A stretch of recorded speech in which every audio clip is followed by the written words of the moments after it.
What's going on, everybody? Willie Hodge, I see you. Wavy. We got MC in the building today. We got the brother D Chambers backstage. We're about to bring him up. But before we do that, we're gonna let a few people join on.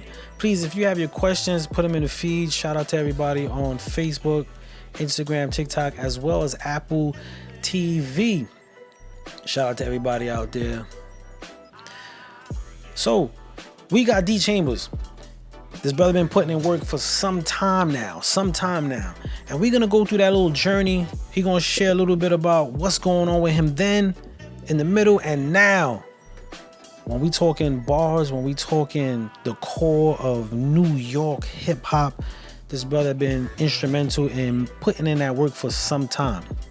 And if you don't know him, you're gonna know him today. And if you don't know him, you're missing out. And I will be questioning a little bit of your hip hop culture, a little bit, just a little bit. Much love, Shadow. I see you. Nate, I see you. Let me get the brother. We're gonna set the brother up real quick. We're gonna get him on in a little bit. We're gonna let a few people come in. You know how we do it at Shoe Radio. We introduce it with a video. Then we're gonna bring him on and we're gonna chop it up some more. So shout out to everybody that's on right now. Nate, Eve Muse. All right, so what we're gonna do right now, I'm gonna warm it up. We're gonna go into this song. This song is called Rap with a Legend. It's D Chambers featuring Method Man.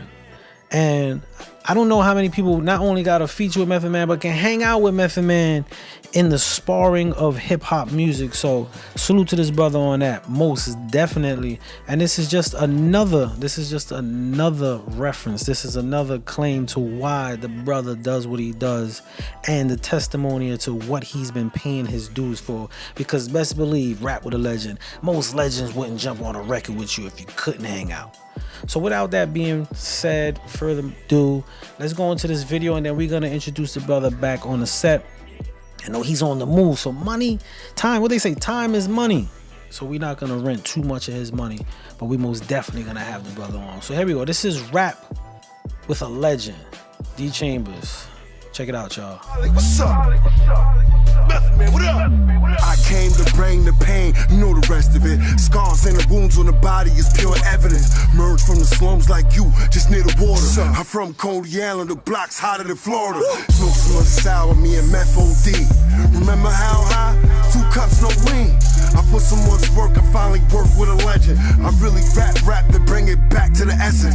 Rap before Christmas, before you open the presents. Chunky Herc shining, I'm drip to flood a desert. I'm still getting money, whether on and off the radio. Spending club money and I treat it like an 80s flow. You ever rap with a legend? Salute to God in his presence. Salute. Had a fight without a weapon. Hold on, let him speak for a second. Hey yo, I'm so humble but on the humble. I speak for the jungle, too well spoken to mumble. Son you, I sell you a bundle and take it from you. Won you, these rappers are sugar water and bum juice. Y'all salute when I come through like 5-star general, I can finish you in 5 bars. Word to big baby Jesus, I get him line Paul. That'll leave him holy as matrimony and my God. Staten Island and Coney Island, that's 2 squads. Something like this track or like cook crack, that's too hard. Meth, I'm too fresh, smell like a new car. Love Wu-Tang, my favorite member is you, God. You ever rap with a legend? Salute to God in his presence. Salute. Had a fight without a weapon. Hold on, let him speak for a second.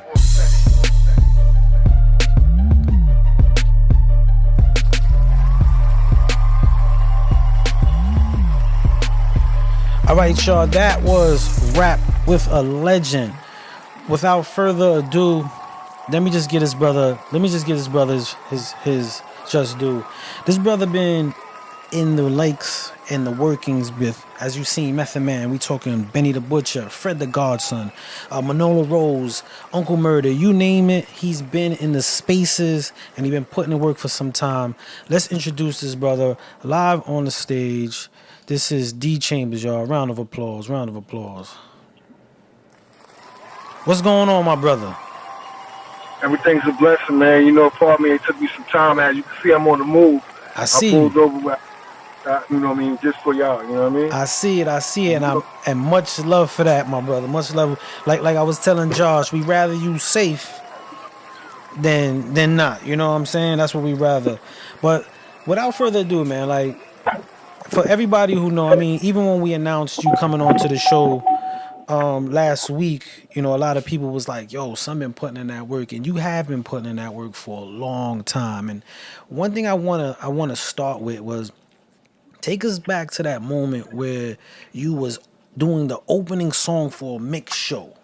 I want, because you know what I'm saying, because what people see is your accolades and the things that you're doing now, and sometimes they don't see the footprints of the work we put in. So could you take us back? I think it was South Carolina. Was it in South Carolina? Yo, wow, man, that's good. That's good. That's good. That's good work. Yeah, because when I first moved to South Carolina, and this was like late '90s, whatever, you know, young. Um, I only had one instrumental. That was Tupac, Dear Mama, Well, okay. right? And then I had a Helter Skelter instrumental. It was like a boot camp clip. I guess it was like, you know what I mean, one boot camp clip instrumentals, and I had Beat Nuts Pulse instrumental off the hook this year. And I always found myself just, you know, mumbling to those raps. Mumbling, always. So eventually, like, you know, back in the days, Than you had any other to provider. to With rap, Spectrum you had to Internet, really you know can you could rap before you just rap. You better know what you're doing before you get into a cipher, or it's just like that was just like your credibility. I just came from that era, so Gotcha. like I always took my time. I was always humble, but then like, you know, the more I was in the South, I think that's how I was able to understand multiple sounds, because I'm over here shouting out Biggie, Nas, Jay Z. They're talking about Master P, MJG, 8 Ball, Scarface, Tupac, everything but Northern music. Like they let Wu Tang pass and Biggie pass. That was it. Nobody else. They wasn't. Mystical was hotter than everybody to them at that time. You know what I'm saying? So like, I always used to take in why people like certain records. So like, I adapted to Tupac because I liked the way he told his story. I liked the way it felt like it was just him. I like Biggie Smalls because he would tell you where he was coming from, but he added that splash to it. Like, you know, so then with Wu Tang, they had like being God body, knowledgeable of, you know, of the wisdom of the world. I was kind of like lost, but somehow I understood I wanted the money. I wanted to be smart in this shit, and I wanted to, you know, have that little flamboyant talk with me. So the more I was jabbing at it, I remember I did a jingle in South Carolina. I did it for the radio station, and I just did it like for night school. I was in night school at that time, Okay. and I just did it because it was a competition, and you know, I noticed people that got in that slot played for like a month, 2 months before somebody else followed up with it. So like a lot of the times I was known for that, like the guy who did the jingle for the radio show before it wasn't even another song. This is no booking, no manager, nothing. This is just Just me just straight doing it. South Carolina, 10 Mile, Allendale, Mount Pleasant. They'll tell you. And that I was like, okay, let me construct a song. That I did a song with my man Wani. It's called Living Life That's Pure. Like, this dude was in the gospel church at this time. And, you know, my hoop dreams was deflating horribly at around that time. I wasn't going further with that. And then, you know what I mean? Word. I remember they wouldn't even let me back into school. So I was like, oh, well, this is where this is going to be at. I probably played, if anybody remember, I did drop 19. I Okay. did drop 19. We got to put it Yeah, out there. We got to put it out there. I did drop 19 at it was the night tournament in West Ashley in South Carolina. It wasn't West Ashley, I think Oakland. Somewhere like North Oakland, somewhere around there. And then, you know, after that, it was me, my man Cameron. And Cameron, I thought he was going to continue to play, but eventually, like, you know, like down south, it's like cut and dry. Like, your academics is not up, you know. You out. You're out of it. Yeah, you out. It's just simple as that. So once I started doing that, I started just recording songs. And, of course, suddenly the streets caught up to me out there. I wound up smoking. I wound up hanging out. And then it's like that image just came on me. But one thing I did have was, like, a lot of stolen goods from TJ Maxx, a lot of Hilfiger, a lot of Polo. The image was there before rap. You know what I mean? I always knew what I wanted to look like. You know what I mean? So then the real stuff started happening, and then it was like the story was being made, and I had to leave South Carolina, unfortunately. And then when I came up here, it was just like early 2000. It was just like it was a lot going on. We talk about Rockefeller, Dipset. Like Yeah, it was was like a lot. It was a lot going on. it's like it's a joke. Like you want to rap, you got Jay-Z out here with the Avex. Like you're like, are you kidding me? You know what I'm saying? Like you got Nas, somebody made you look. You know what I mean? Like it's like a lot was going on. But one thing I did do was I always used to stop and get them instrumentals downtown Brooklyn. And I think one day I just shocked everybody. Like I just out-rapped everybody by accident. You know what I'm saying? And it wasn't like it was just like fly metaphors. It was just stuff that I went through. And then once I say it, it's almost like what drill music is today. Gotcha. You know what I mean? You know what I mean? Not comparing hard bars to that, but if you think about it, I get what you mean. What was real hardcore hip hop told a story. Told a story. Once you told your, whether it was today, you're incriminating yourself. Years ago, it was hip hop. Yeah, most definitely. I most definitely get that era in time. I know your hardships play a big part in who you are and how you deliver your music. But when was that moment that you was like, yo, this is what I'm gonna do. I'm doing this. Unfortunately, 2007, 07 R0577. That was my DIN number up north, and I told myself, this is what I'm going to do when I get home. Besides just hustling fast money, because it wasn't the music that moved me at first. You know what I'm saying? Because I already had, a little hustle money. I already was in night school. I was always amongst college. I'm in the streets. I had best of both worlds. Anybody knew me. I had a Cadillac even back then going to school. And the music caught up because I wasn't the best, but I told my story. And then once I started perfecting my craft, I felt like just when Cut Master seen everybody was getting ready to know me, I had to donate a year to upstate prison. So up there, I just learned books on like how to work with people, deal with people, and understand people in business. Because a lot of times we don't know. This is why people panic. They yell and they scream. They don't know how to deal with certain things. It get rough. So I definitely read a lot of empowerment books, worked out on myself. I went in there for like 167, came out 210. You know what I'm saying? Yeah, so I know how that go. Yeah, so I wasn't bragging on it, but I learned for anybody that was with me up there, I told them, I said, when I come home, I'm going to do this. I'm going to build an empire. I just have to learn the business. And I think I'm one of those guys who just got better with time. And then if I could vision it, I just did it. Because a lot of the years, I was just supporting people. You know, like how you can support all your peers, and you the one with the talent, the car, the look, everything. Not saying that they ain't have it either, but you got a story too. And I feel like once I started to zero in on what I was doing, that's when they understood me. And when I came out in '07, I got up with Smack, and I was, all over the DVD era. But I didn't battle rap, but I was dissing battle rappers.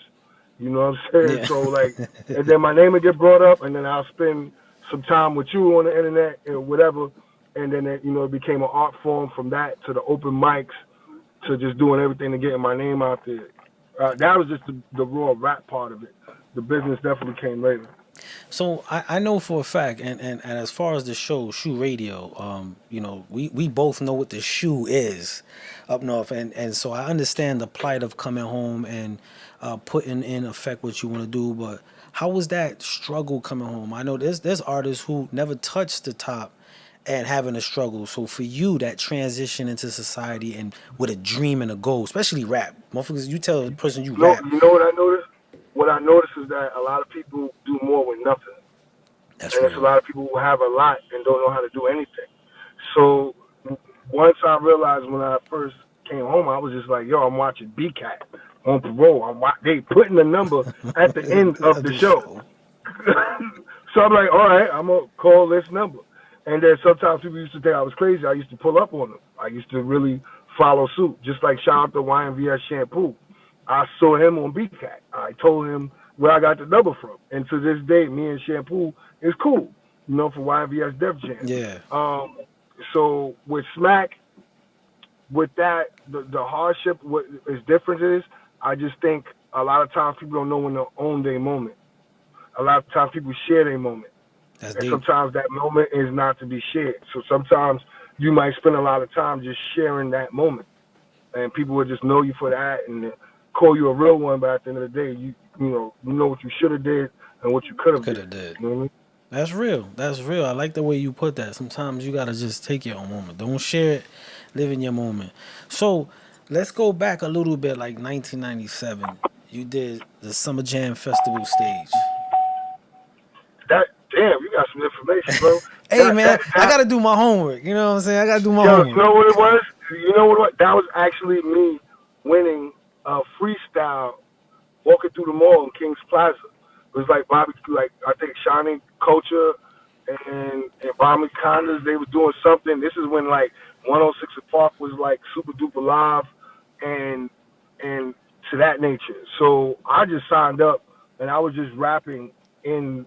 I was just rapping, you know, saying things. You know how cheesy battle rap was before. Before. You know what I mean? Yeah. It wasn't like how it is now. You could just say something and say something about the color of his hat or something, and then everybody just thought that was funny. And I was just doing a lot of that on the spot. I didn't come there with writtens or anything, and I just aggressively took that. And I was third in the whole tri-state out of 21 people. That's powerful. So, and that was on the live stage on the festival. On the festival Like they stage. give you like 60 seconds, and you just had to go.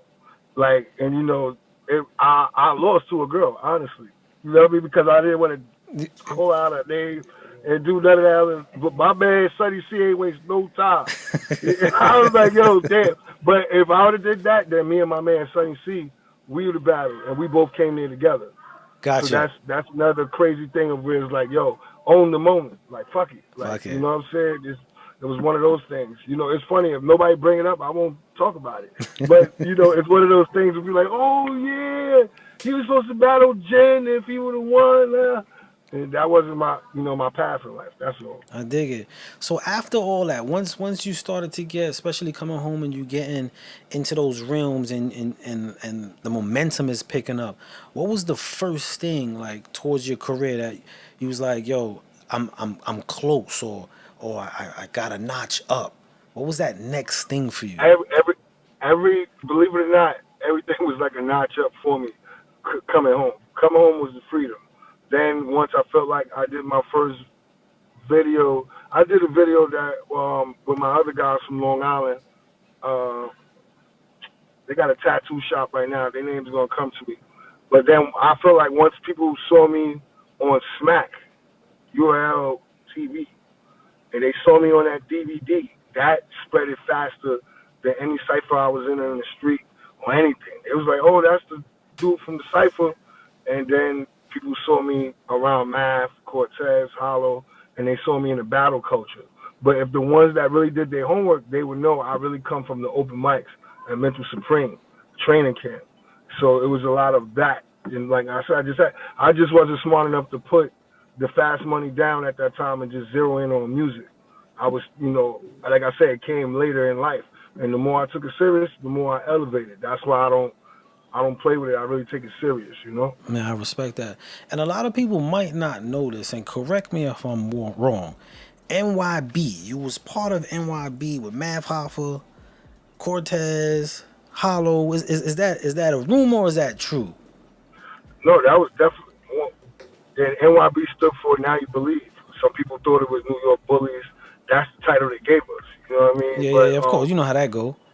Yeah, whatever. So I definitely was one of what the truth is about that is when I first came home on parole, it was me and Liaison. We went to a place where Sycamore had invited me. Sycamore that used to have the mixtapes, the instrumentals. He works with Rock Nation, whatever he's doing now. Yeah. Shout out to Sycamore. He invited me over there, and I met Math when he was performing. I was on parole, so I wasn't even supposed to be out that late. So we exchanged numbers. We had a lot of common people once we, you know what I mean? And it's funny because the same day I got home, I had the Smack DVD. This guy was the one who punched the guy on the DVD. I didn't even know he did that. You know what I mean? It's a lot of things I didn't know he did either at that time. But boy, I just knew we all was banding together. I told Cortez, I was like, because Cortez, He had Murder Ave Gang at that time, and I was like, yo, I think you should come to this meeting with all of us, because I'm the one who had the studio time in the city at that time when we did the song More Shots.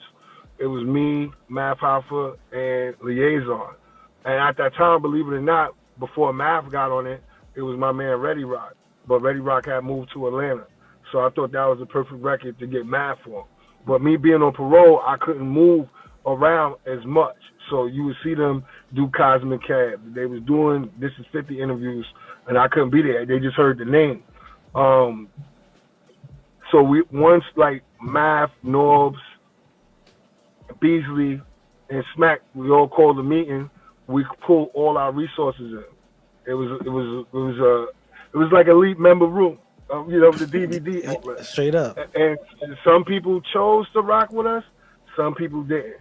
And unfortunately, the ones that didn't, wish they did, because once we locked in, we moved like a runaway train. So it was like Math had a set of people he was with, like H, Cash Kato, Face Cartel, BK Bear. I came with Hands. I brought Cortez. Cortez brought Hollow the Dawn. And, that was like the initial start. And then like Bless came on, Asthmatic came later. And, we just started just growing as a unit. And we were what I realized is people wasn't caring about the music when I was in the battle culture, because that's what they're there for. They're here for the battle. Yeah. They don't want to hear mixtape. They don't want to hear nothing. So once I learned that, I had to start getting focused on how can I get my music out there. Gotcha. I see that business and the adapting and adopting what's current for you is very instrumental. How important, we got a lot of artists on and they doing a lot of salute, and I see the salutes and the shout outs to you, but as far as business, because you talk about like how important that was for you, and if there was a moment that made you like, I gotta make sure I'm on top of this, and not just the creative side, but this as well. Well, what it is that I actually live off what I love doing. So knowing that is like, if I don't do it, I'm not going to eat. It's one of those things you only kill what you eat. So it's like, if you're not putting out music, you're not putting out content to get booked, you're not going to get booked. If you don't put out a video, you're not going to be able to sell a verse. You're not going to be able to get a show. So the more you do, the more you're able to. But sometimes it do feel like you're on a hamster wheel. So you got to like you said, you got to reach out to legends. You got to work with upcoming talent. You got to work with people that's on your playing field to stay relevant. And then be smart enough to throw your own events when nobody's calling you. Yeah. And that's where that's when I separated myself from everybody else, because I became the guy who was throwing his own events, and I wasn't chasing a deal for a long time. You know what I mean? Yeah, most definitely respect that. So you started making your way, doing your stuff, understanding what you in it for. How did you get into the concepts of features? For those that jumped on, we got to see him. I'm rapping with a legend, Method Man. How was getting into the feature room? I know you were messing with in the battle era, but how did you get into that part? How did you break that threshold? What happened with that was I originally met him on the set of Double Barrel with Math Hoffa. He did the song with Math first. He chopped it up with all of us. He supported the movement. Because remember at that time, they were saying NYB is like the new Wu-Tang. Before all these groups were saying they was the new Wu-Tang, they were saying NYB was the new Wu-Tang. Yeah. We was those guys. I just felt like once that deal didn't go through is when everybody just started to find reasons to go wherever they was going. Yo, that just threw me off. We gotta say that again. No, I'm watching, man. I'm in the hood. What was that question again? As far as your featuring, like how did you? All right, yeah. So with the features with Meth, so what happened was I met him at the Double Barrel thing, and then in the pandemic, I met him again with China Mac. He was shooting a video with China Mac, and he was like, Chambers, why we don't got one? I just shot one with Cortez. I was like, damn, I didn't even know about it. And he was like, you didn't? Nah. I was like, nah. He's like, yo, next time you in the studio and you think of me, send me something my way. You know, I fuck with you. I see your grind. I see what you're doing out there, blah, blah, blah. And this is in the pandemic. You know what I mean? Because I had all the challenges going. I still was selling shirts. I probably was the only car in the street in the pandemic. You know what I'm saying? Working. You know, still working. Yeah. You know, whatever. So, like, I swear that next day I called Ali I called all the producers I know, and I was like, yo, look, Meth just hit me. First come, first serve, man. I need to get something to this man. I swear to God, I went to the studio, laid it down. We handcrafted it with Ali, Loud Studios, and I sent him the open verse. The next day, I had a voice note in my text message, and it was the bars. And I was like, oh, hell nah. He done wrote to this already. And then a week after that, he sent me the full version. And I was just blown away. Because at that time, I just had dropped the song with China Mac, and I just knocked out something with Benny the Butcher. And it's funny because it was like I had best of both worlds 2 times. You got somebody that was culturally one of the best rappers. He banged out with Biggie. Let's get that out the way. Yeah. You know what I'm saying? Method Man, he did songs with Mary J. Blige. He charted a lot. He sure did. Now here I am with the new hustler that everybody jacking, and I'm keeping up with him too. You know what I'm saying? So it's just like I had best of both worlds, and if people really know, I really had a record with Fabio too. But at that time with the record, me trying to hold on to it, me dealing with whatever their hood politics was at that time, I wasn't able to put that record out when Fabio put out Big Drip and all this other stuff because I really was mindful of the hood BS. And this is why I say how you could just sometimes the people who don't care, they own the moment. Like if I didn't care about the politics, that record probably be a platinum hit right now. You know what I mean? But when you don't own it, you don't own that moment, it'll just pass you. So, you know, y'all got to see the China Mac, Method Man, and Benny the Butcher, but I should have threw out that 5-year record too. It's all good. You followed your gut, and sometimes that's owning it in a different aspect. You know what I'm saying? You mentioned charting, and for the national charts, you charted at 298 with I'm French though. Yeah. French though. Hey, go ahead. You know what it is? A lot of people got the biggest misconception of like, oh, yo, you shout out French too much. I respected the hustle. Somebody that came from a DVD era to do what he doing. Multi-millions that you want to put out there, being able to sell a $10 DVD to, do live shows worldwide. And, I thought that was like an ill hustle. And I knew all the people that he was, vibing with and getting money with in the Bronx, like all the Coke Boy homies and everybody that's moving around in East Tremont, East Clinton. So when I did that song, I was working with D Nice, the producer out of 906 Music. And I swear to you, there's no pen, no pad to that track. Nice. But I tell you what you can get if you go look at that song. All I did was type in French Montana on YouTube and just named all his titles in the song. So if you scroll, it's going to look like a freestyle. You know what I mean? And I was like, Che, but if you listen, I'm naming the titles of his song and just, little metaphors in between that. And that's the beautiful part of hip hop. You know what I'm saying? That's going back to the core of what we do in this game of hip hop, man. So salute to you on that flip right there. And I say that to this too, just to throw this out there. I always say I wish French would have did the remix. I'll tell you why. J. Cole said feeling like Kevin Hart. What that do? Yeah, you're right. Joyner Lucas said feeling like Will Smith. Look at that. What did that do? Yep. And that's all after I did it. You know what I'm saying? And I was just like, yo, people wasn't feeling like nothing. Everybody thought they was a boss. They was like something. They was this. They wasn't feeling. Now you hear that particular phrase in everybody bar. So I know that record had an impact, and that was my first time getting paid $2,000 to $3,000 a show at one time. You know what I'm saying? Like the numbers were going up. It may not seem like a lot to some people, man, but imagine just getting $200 to $500, and then now you can ask for $3,000 and $4,000 and $5,000, and people give it to you because they see momentum in something. Most definitely. And what they say, if you're getting paid for it, it ain't a hobby. It ain't a hobby. Definitely. You know what I'm saying? It's not a hobby. So you got into the feature realms. You was putting in that work. Was there a moment, and possibly there is, but was there a moment that you faced like this hardship, and were you ever in, I don't want to say in thoughts of like giving this up, but when you faced that hardship, what did you do to keep going? I just think sometimes when you are like a good at everything and master of none, what happens is you get caught up in mastering what you're mastering at the time. Because like if you know me, I have Trappers Only show.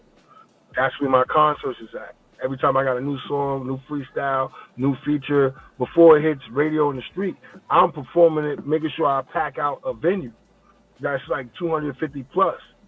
You know, and sometimes I could get warped them and just throwing shows and not really tacking other shows because I'm used to bringing the traffic my way. Your way.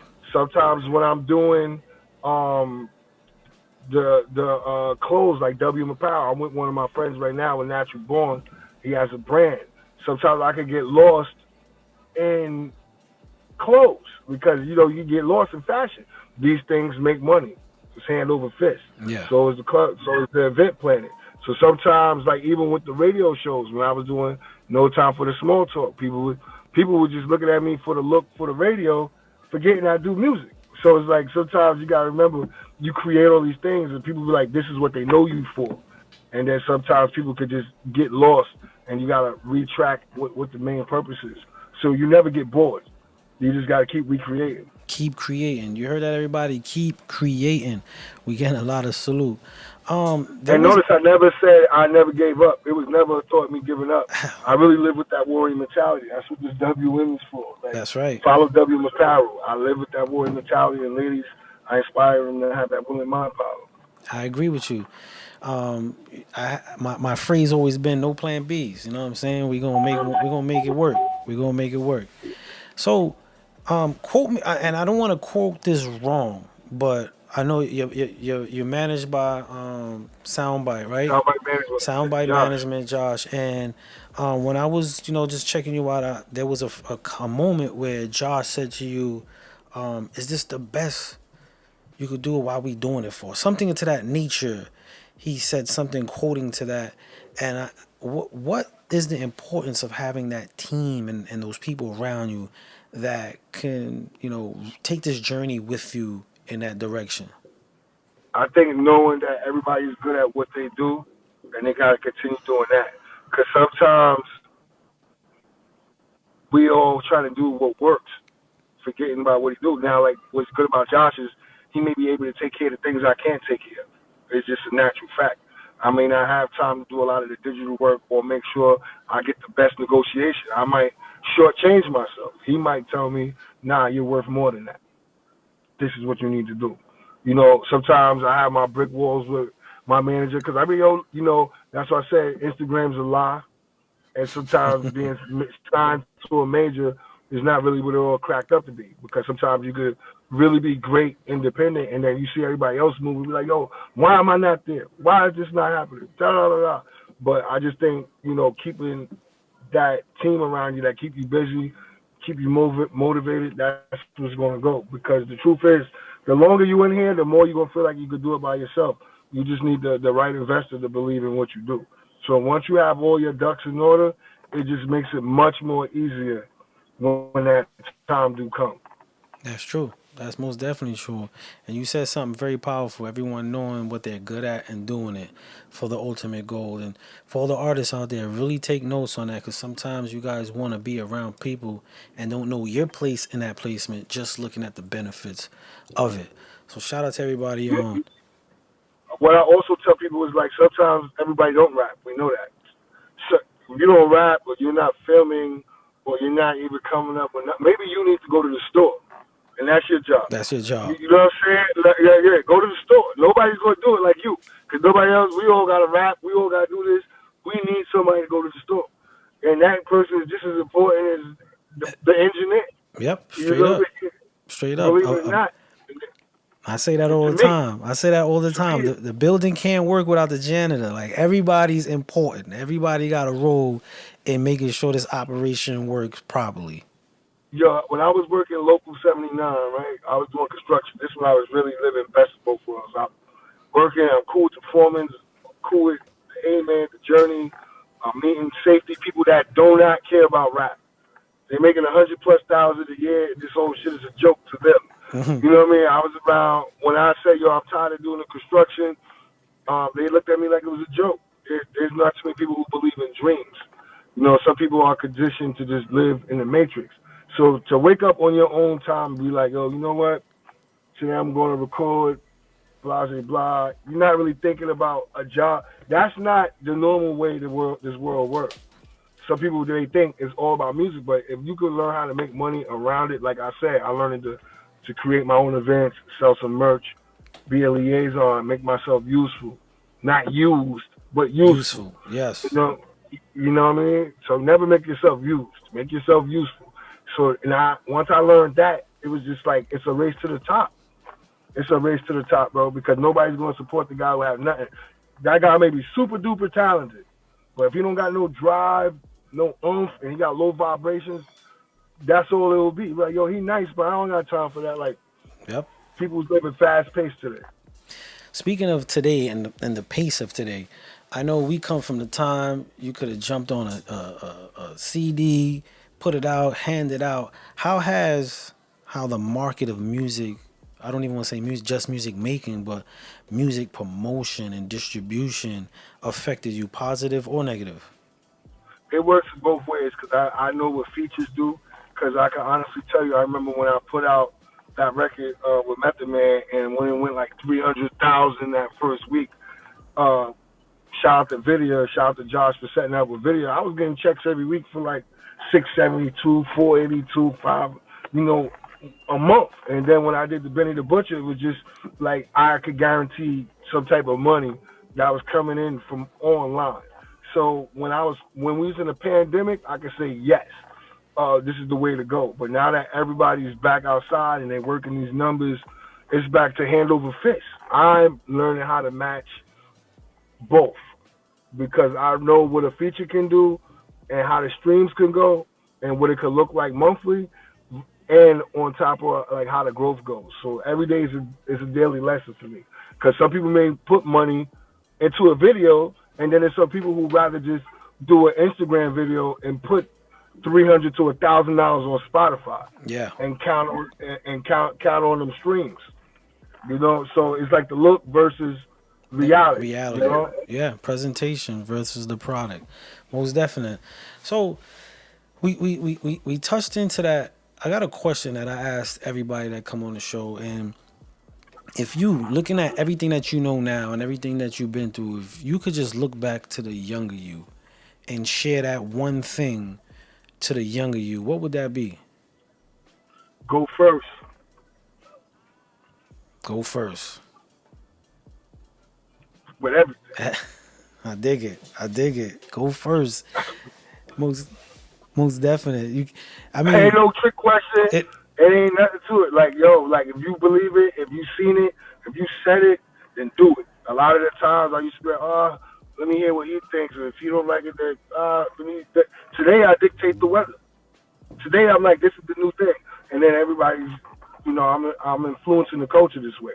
And that's because once I start, and that came later, because even I still had another slap on the wrist later on in life in 2016, and I had the record. Imagine being on the radio and you got 4 years of probation hanging over your head with two felonies, and it's like you can't smoke, can't drink, and you got a record on the radio and you got to be in the club. It's like, yo, you know what? I got to take control. I got to change the way this shit is going and make it where people respect me. And I think once I took that mogul approach, people respected me more. Yeah, most definitely, because they now not only seeing and hearing you, they feeling your approach. And obviously, and everyone could most definitely concur with me on this, you most definitely has built that to the core. You mentioned, your song on the radio. And there's always this big debate of how important radio is. And do you feel radio is still important, not just to your career, but the career of music?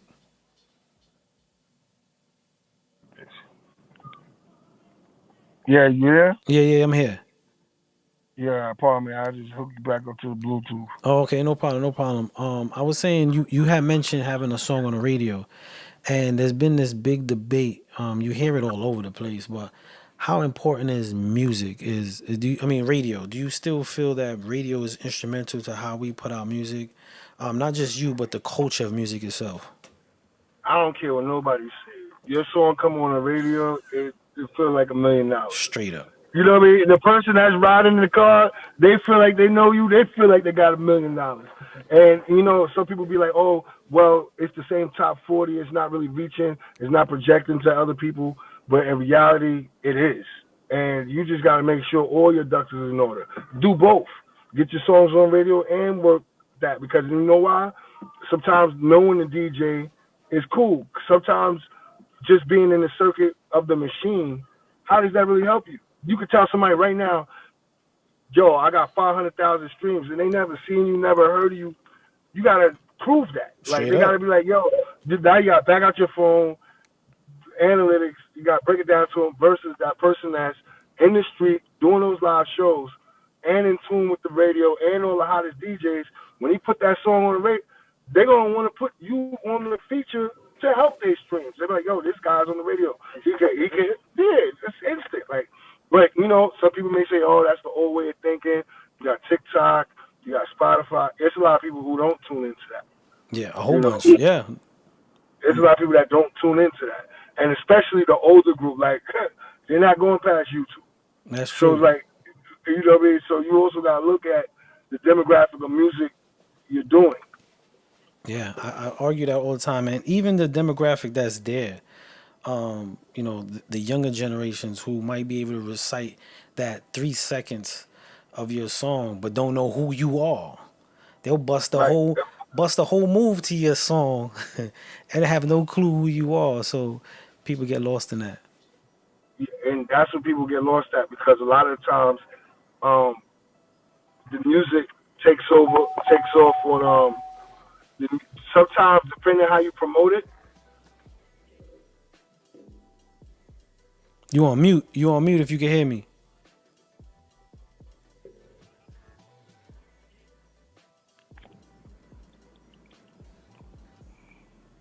Yeah, you hear me? Yeah, I hear you. Yeah, you was on mute real Yeah, quick. online switches how it goes, because some people may not hear something like there's an Afro beat, like what's that term, like, you know, make me sad, make me that shit was Yeah, all over all over. TikTok, beat me down. Like I didn't never hear it on the radio. I heard it on TikTok. There's a lot of songs I heard on the internet before I heard on, you know, in the street.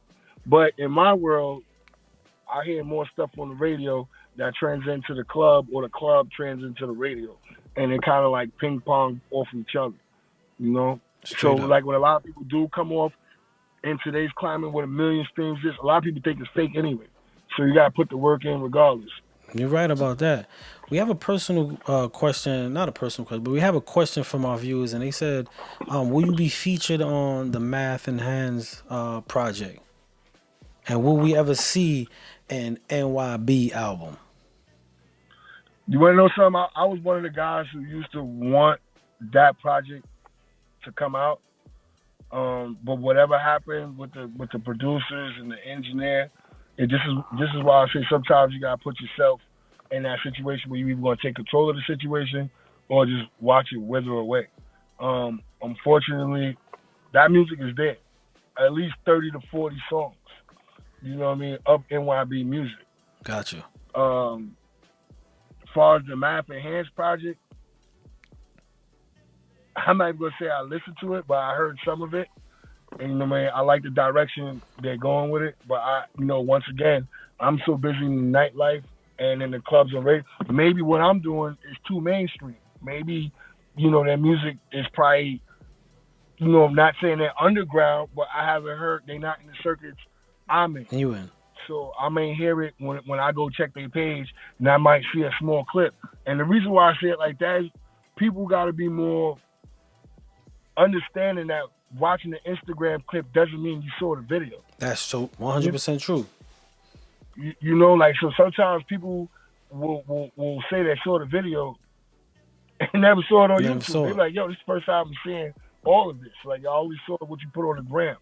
And a lot of times I only seen stuff on the gram. I didn't see it on YouTube. I didn't see it performed live. And I ain't, so I'm really not in tune as much. But if something crosses my radar, I'm on tune to it. So you got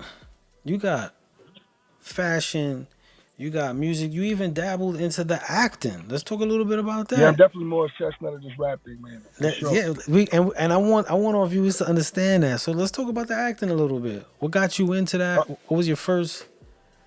you want to know something? I think it was something I always was ignoring. I don't think I was able to harp onto it because once I started tapping into the music, I wasn't able to like harp onto that because I went to John Dewey High School.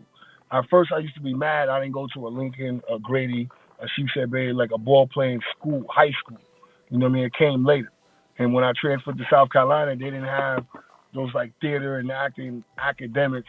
It was just sports. It was like track and field, football, ROTC. So like that edge was missing. But what I do remember from John Dewey, I used to run the theater. I used to be the man with the lights. I used to talk to the program directors on how to work with a band. I used to do number two trombone, like pause. Like I used to be with the guys, like marching band, understand the sound. That's why a lot of people, I don't think me sonically, people gonna be ever to outwork me in the clubs or sonically because I understand music. I understand instruments. And me doing that allowed me to be into the acting because John Dewey does what? Music and acting. It's the Acting. same school as Spike Lee. So I had best of both worlds. Like I understood it. When I was doing plays, they was like, Chambers, you was good. And that was me since young. My mom's always said she gonna find the clips when I was young in theater. And then for me, the first thing I got was like 2012. I did Hope for Obama. And then I did the Jose Lucas story. These are all things that's on like on IMDb. This is before music management, everything like. So I was doing that, and then once I started getting into the web series, that's when I got really polished with improv. And shout out to the Brooklyn Way, shout out to the Cycle, shout out to Pieces. And then now the movie I'm in now is The Pale White Horse. That was directed by True Light Films, starring Julito. Okay. And I'm in the Will You Marry Me movie that's coming out. But I also wrote two films as well. Nice. So not only acting in it, not only rapping, but also writing. W- are we pushing those to be released anytime soon? You know what it is? I learned that that game is just as vicious as the music game. Oh yeah. No, it's good when you just want to be the actor. They'll let you act all day. Yep. The minute you be like, I have a movie, They be like, oh, you have to wait now. yeah. Now you getting. It's like putting out a label. It's like if Oh you yeah. The politics of just that drop an end. album, Yeah. like it's like that. You know what I mean? They rather you make the beat than actually be the performer. You know what I'm saying? So when you start handcrafting, be like, yo, I want to get behind the scenes and I want to be a part of it. I think that's when people be like, yo, you competition now, and it takes you a little longer. You hear these numbers, like some people be like, oh, it takes 250,000 for a rap deal. No, it don't. No, it It don't. takes a good studio, good content, Yeah. good quality stuff. You put it out. You know, wherever you heading it, it probably add up to 250 if you're focused that crazy. But you got some people that can shoot a film with a red camera just written. Just yeah. And then you have some people who come with the 20 to 30,000 and they're using their whole team. Everybody eating it. Yeah. And then you have the people who just don't care what you're doing. They just want 50 plus because they scored. They know their worth. And I seem like that's what's the difference with people when they come out the gate and go to stars, or they fight through Tubi a little bit. You know what I'm saying? Yeah, most definite. What is in store next for you? You got your hands, you like Miss Jackson Media Group said, multifaceted person, which is most definitely accurate. But what's in store for you? What's coming up next? What you got going on in the pipeline? What's working? What we should expect from D Chambers next? Well, I just put out a project called Enough Is Enough. So I've been promoting that. I got a single out called Pissing Me Off featuring 400 Hayes. I've been in the club working that. Independently, I created something with Trappers Only called Leaders of the Tri-State. So we just been, migrating to different towns, all 5 boroughs in New York City, and we going outside of New York. We going to CT July 13th, and then we heading to North Carolina. And now we ain't just going to the shows, we tapping in with the radio as well. And there's things I'm creating and building. Also, I have me and my man Forever Pay Productions and a couple of neighbors of Coney Island. We have C-Rod's B-Ball. where I restored the courts in my neighborhood and created a tournament, a 3-on-3 Nice. tournament that, with a cash prize at the end for adults, trophies for the kids. So we came back together for that. And now I'm working with Natural Born, Coach Musa, my man Flex, and we got a team going for 25,000 in the N1 tournament this year. So if you see me for June all the way to September, it's going to be on the basketball court screaming for $25,000. I can promise you that. I It may dig not it. seem like a lot, but it's my first time having a team in the N1 tournament, which I always watched when we was younger. Young, yeah, So now that most we definitely. have a team in it, it's like a whole nother playing field. For real, man, you took me back to the VHS cassettes of the and ones. Like those joints, Word. those were the basketball mixtapes. Well, shout out to Lance Stevenson. Shout out to Isaiah Whitehead. Isaiah Whitehead came back, refurbished the courts as well on his end in the middle of Coney Island. And, he brings everybody from Dykeman, Gersh, best of the best players. NBA, Baron Davis was out here last year. Like, it gets crazy. It gets crazy. Out here in Coney Island. I brought my guy that, I wear his clothes as well. Like I was saying, Natural Born Dave. I show him, and all he sees is 8th graders tall. They're like mutants. And I know it looks, they breed NBA stars out here. Hustler spirit, ball playing swag. No, it's not always negative. It's not. Even Spike wanted to capture that feel of that Coney Island When he came, when he if you think about all the major movies that hit the streets, American Gangster, that was Coney Island. That was Marlboro Projects, but that's still connected to Coney Island. He got game. He got game. Island. Yeah, that's what he got game. Warriors, Coney Island, Classic, everything that come out here. Beyonce, when she was dancing in the sand, that was Coney Island. Coney Island. They may think that was like Dubai or something, but that was Coney Island. That was Coney Island. How important and impactful, your hometown, your Coney Island is to you and the make of D Chambers? I'll be honest with you. Some people are like, yo, don't look back, keep moving forward because you're a fall in your neighborhood. I always say the type of energy you give out predicts that. Sometimes the good dude does go down. Sometimes the bad guy lives on. But if you know how to survive and you want to see the good in others, that's when it has value. Like when you try to pull a fast one on the neighborhood and something happens to you, you know what I mean? That's true. This is why these things happen. But when you're genuine and, you really care and you know people, and you know the kids, you know the mothers, the parents, and everybody wants to see you do great, why would you want to leave that? You know what I mean? You can always go around the world and do what you want to do, but if you can help and put some inspiration on something, I think it's very important. So it's important to me because when I saw the courts down, it was my job to restore it. That's just how I feel. And salute to you on that. Salute to you for giving that energy back to the hometown.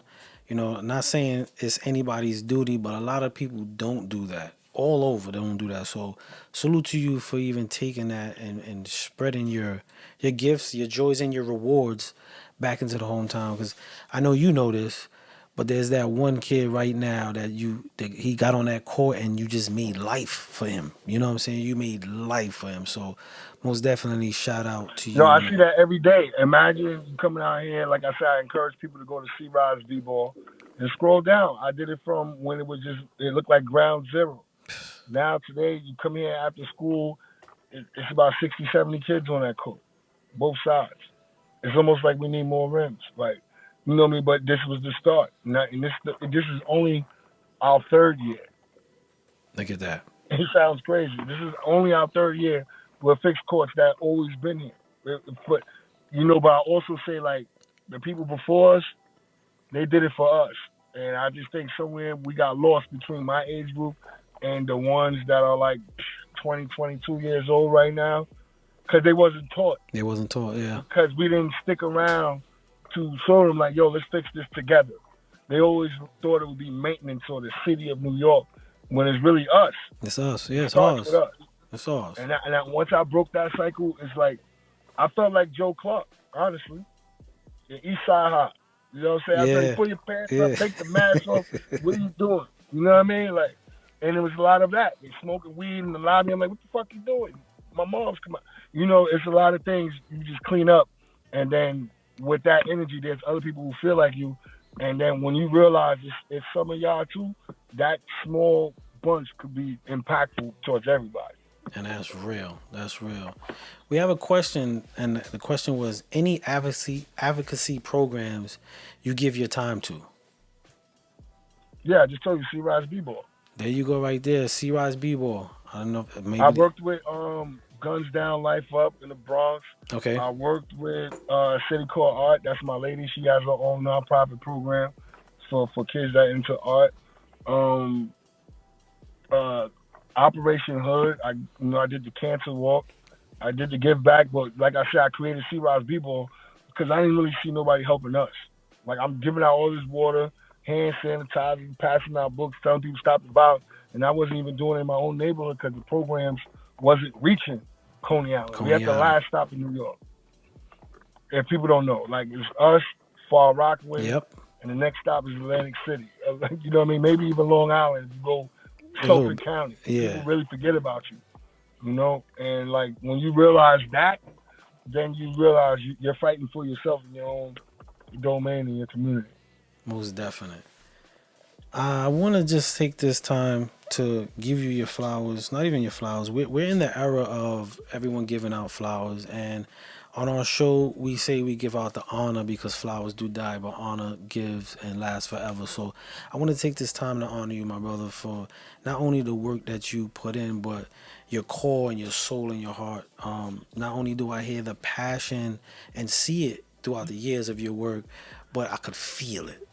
And salute to you, man, because we have a lot of people that get into spaces like yourself and like many and don't maintain that, forgetting. And you said something, people say, yo, you want to leave this behind, and you was like, yo, I can't. So salute to you on that, man.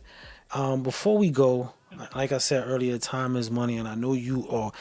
Right now, you took some time out to your maneuvering. So if anybody wants over where the best light was at, y'all still right here. I dig it. And thank you for being on the show. If anybody want to get to you, reach out to you, possibly do business with you, how could they reach out to you, and what's the best way to contact you? Well, you can follow me on Instagram, D Chambers with a Z, not with an S because they sleeping on me, D Chambers, CIW, Coney Island Warrior. You can hit up Soundbite Management. That's Josh Mayer. He's also on the bio, or Warrior Mentality Music Group. If you're looking for liaisons through my social connects, stuff like that. You're looking for concerts, follow Trappers Only. If you're looking for the apparel, follow WM Apparel. All my stuff is connected. All my music is in the links.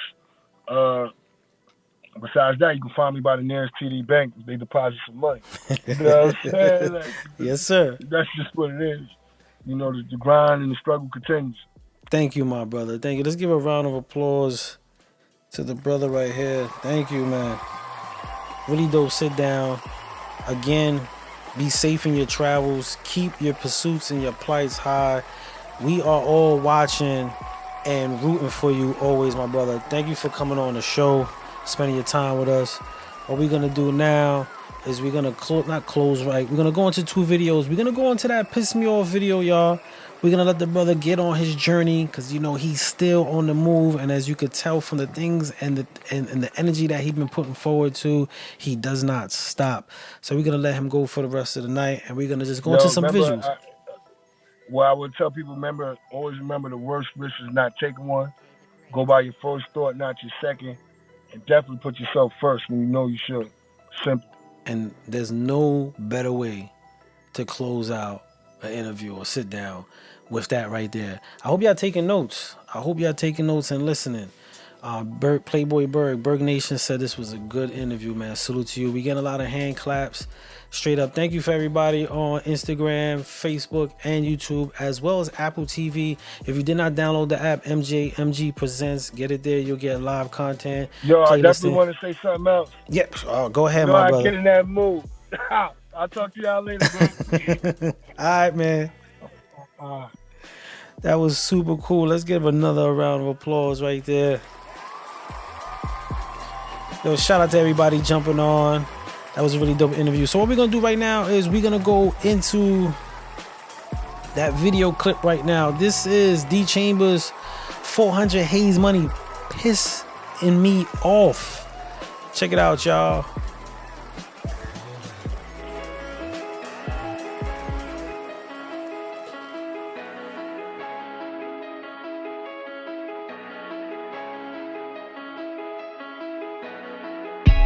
Pissing me off. Still wanna doubt, no, I did it before. Been in the dark with my head in the fall. Live for now, can't wait till tomorrow. She let me hit one, hit it some more. Step in the court, you know I'm a score. Got my own swag, can't get in the store. Dripping with sauce, don't slip on the floor.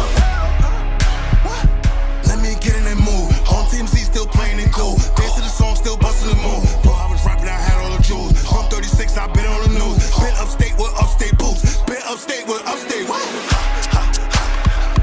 Yeah, they pissing me off. Keep it a buck since I stepped on the floor. Gucci to Louis to Christian Dior. Been on the grind from winter to fall. Do what I do, let her shop in the mall. She was there when I couldn't afford it. Taking them trips while the flights get boarded. Get Minaj, let friend record it. Get Minaj, let friend record it. Yeah, they pissing me off. Getting stopped by the cops, of course. Whipping them caddies and then drop some noise. At least I'm doing it, I'm not up north. Piss me off. Piss me off. Piss me off. Piss me off. Piss me off. They pissing me off. Pissing me off. They pissing me off. Pissing me off. They pissing me off. Pissing me off. They pissing me off. Pissing me off. They pissing me off. Pissing me off.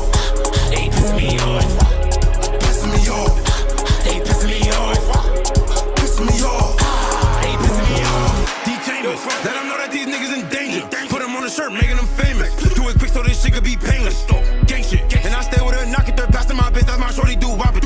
She get to the back, nothing stopping her, walk around town with a stick in her mouth with her. They know I get shit lit for real. I put the P in pimp for real. They couldn't stand us. Niggas better go find somewhere to sit for real. Now they got their hands up. Haze Money gon' be this way till they get a deal. Now she let my mans fuck. And when gang walk in, them bitches, they get the chills. So, get out my face, bitches, leave me alone.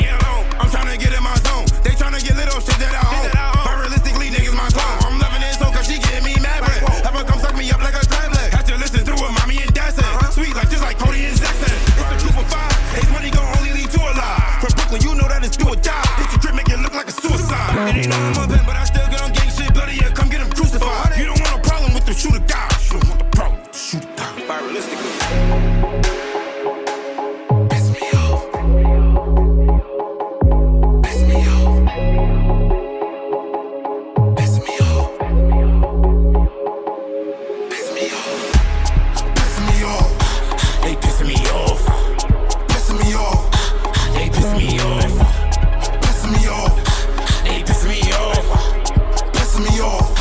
They pissing me off. Piss me off.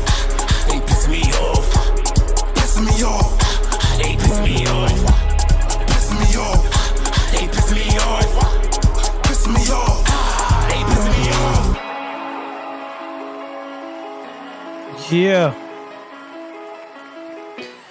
That was D Chambers pissing me off. He said that's the record that they pushing right now. That's the record they pushing right now.